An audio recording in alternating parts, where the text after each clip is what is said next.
And here is a great article from Zero Hedge, and it's written by Mike Krieger.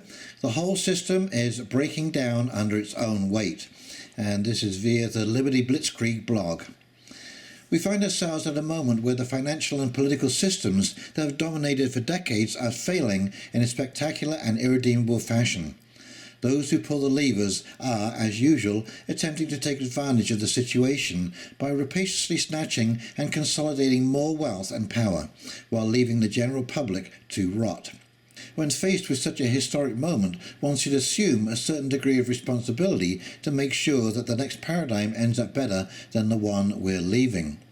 If we fail to think deeply about an improved vision and framework for the future, someone else will do it for us.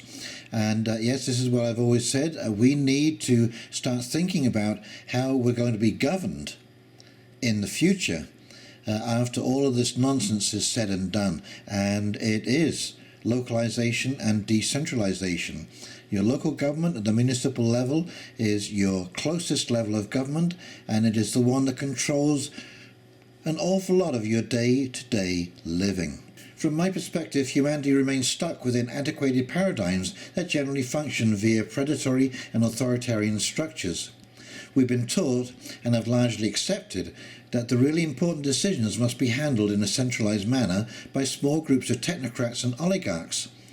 As a result, we basically live within feudal constructs, cleverly surrounded by entrenched myths of democracy and self-government.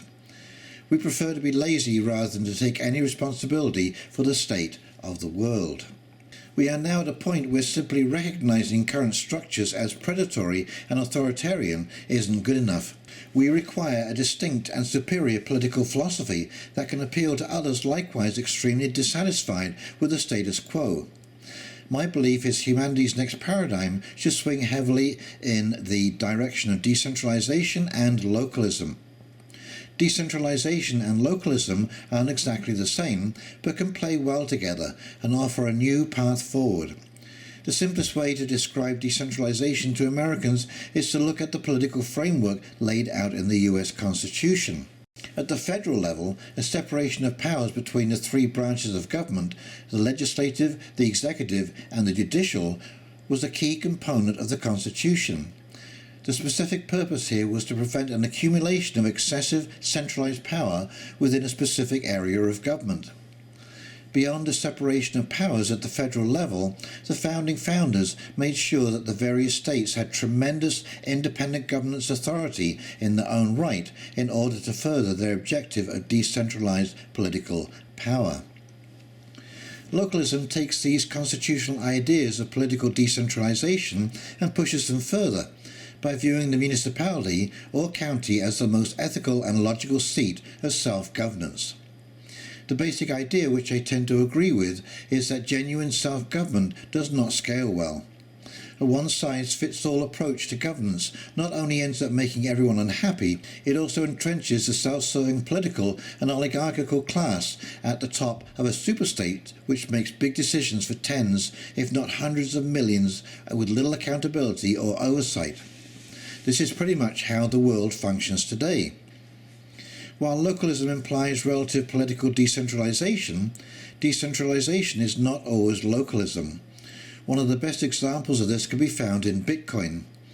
Unlike traditional monetary policy, which is handled in a top-down manner by a tiny group of unelected technocrats working on behalf of Wall Street, there's no Bitcoin Politburo.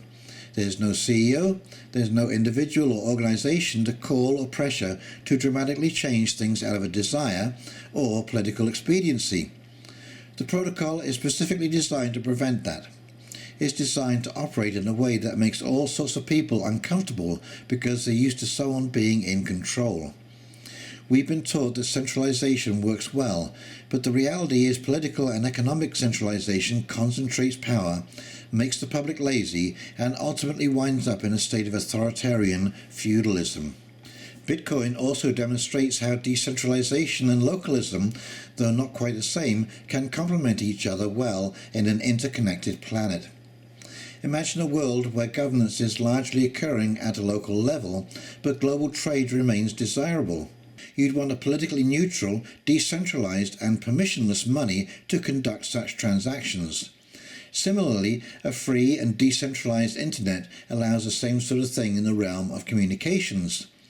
Regions that can't grow coffee will still want coffee, and people in New York will still want to chat with people in Barcelona. Decentralized systems allow for the best of both worlds. Localism combined with continued global interconnectedness.